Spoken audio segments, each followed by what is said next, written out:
Though this district has been held by Republicans since 2004, the Cook Political Report rated it as a toss-up in 2020. But for the district to flip to the Democrats, it will likely require a broadening of the Democratic coalition. There has been an ongoing debate within the Democratic Party about whether to try to win by focusing energy on generating enthusiasm within the Democratic base, or by reaching out to moderates and independents. How would you describe your campaign strategy with respect to this debate, and what are your plans for executing this strategy? Relative to your primary opponents, do you believe that your message and voter mobilization efforts could better attract a winning coalition of general election voters? And if so, why? And we'll begin with Jan McDowell. Okay, thank you. Are the mics on? I know we got, okay, my mic's on. Okay, good. Yes, I would be inclined. I am probably the most progressive candidate up here this evening. I would be reaching out to the base of the Democratic Party, people who are on the moderate edges, who I think I put a pretty reasonable face and spin to moderate views. I feel like I am the candidate of the working people in the district, the people who are not motivated by the money of candidates, who want to have a voice in Washington who reflects their lives and experiences. I will be reaching out to everybody to the best of my ability, and I think that by energizing the Democrats, which I think our very best recruiting tool for this election is in the White House right now. I think he is motivating people to vote blue, and we will be taking full advantage of that and bringing in more voters. I know voter registration efforts are going like crazy. So that's the way that we win in 2020. Kim Olsen. Well, I think one of the ways that you can expand the electorate and then win in the general is to do the work right now before this primary. We've had our field out for a number of weeks now. We've knocked over 38,000 doors. We've made nearly 10,000 phone calls. And this campaign actually invested in expanding the electorate. We partnered with another organization, and we have actually pulled in another 8,100 voters in TX24. Exactly to your point, this is a red to blue district, not a blue to bluer district, and I think we need to keep that in mind as we roll into the general. And what I would offer to you, for those of you that don't know, I ran for Ag Commissioner last cycle and visited almost 244 counties in this state, chasing Beto all over the state, almost caught him. And what I found in working and talking in rural Texas is they have similar concerns that we have in this room tonight, which is they worry about health care, they worry about their children in schools, they worry about the jobs, they worry about the environment. And by us, this campaign, when I ran for Ag, winning almost 3.8 million votes, the most votes any Democratic woman had ever gotten in the history of Texas, almost double Ann Richards, shows that if you present yourself as a reasonable leader, you can pull votes over and you will get the votes when it comes to the general election. Sam Vega. I think when it comes to electability, you're really trying to hedge your bets, right? You're trying to say, hey, who's going to appeal to everyone? But right now, we're living in a moment that is it is so obvious to so many people that things need to change, that the current system isn't working for everyone. I got into this race because I wanted to be the most progressive person here. I think that's what we need. I think we need to be unapologetic about it. I think we need to fight for the people who need it most. And the current system doesn't do that.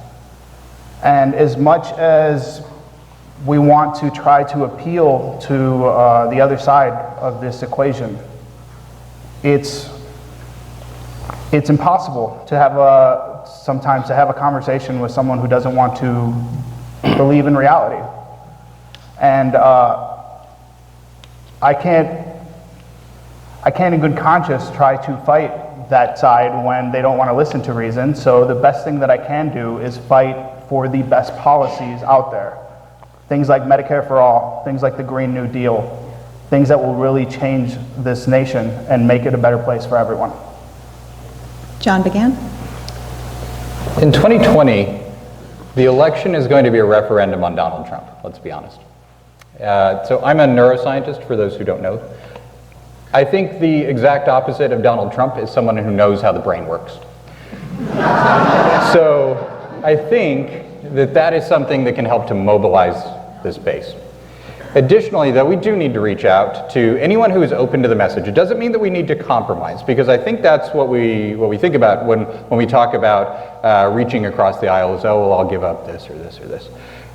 I have spoken to a lot of independents, I've spoken to a lot of Republicans, including Tea Party, far-right Republicans, and the message that resonates with them, the thing that will bring them across is the fact that as a scientist, I focus on evidence, I focus on data. I want evidence-based policy. And so what that means ultimately is if you are confident enough that your way is the right way to do it, you should be able to show me that your way works better than mine. And if you can, I am open to that. I don't worry about whether or not something is a Democratic idea or a Republican idea. I just want the best one. And if you can show me the evidence, I will gladly follow along. Those two things coupled together have helped our campaign, along with the fact that we have already been to 66,000 voters' doors, and our goal is 100,000 by the end of this primary. Richard Flemming. When I think about electability, and I think about my upbringing and my background, being raised, born in a small town, living in subsidized housing, being on food stamps, moving to Farmers Branch as a 5th grader to be next to our great-grandfather who was living in Addison. When I think back moving to a suburb from a little small town where socioeconomic divides you, the train tracks divides the socioeconomic status, and then moving down to Farmers Branch enabled me to understand a broad swath of people and understand that all people are the same.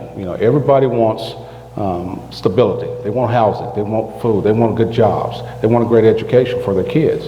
And so all people are the same.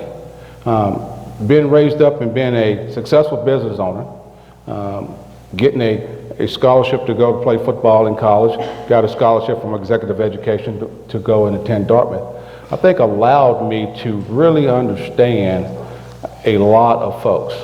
And when I go out and I talk in the community, and what they say is that, Richard, I appreciate what you're doing, and I appreciate your message, because my message is that, we're all getting tired of the division and aggressions of elections. And we're especially getting tired of the rhetoric that's coming out of Washington, D.C. That's not who we are as people. And we shouldn't allow someone in the White House to paint their broad brush. That's who we are. And I do not Time is up. believe that that's who we are. Thank you. Candice Valenzuela. In terms of strategy to win, I can talk to you about that based on our history here. First off, last cycle, Beto O'Rourke won this district, and he won it specifically by exciting younger voters and the Latino voters in order to make up the gap. I have won in this district.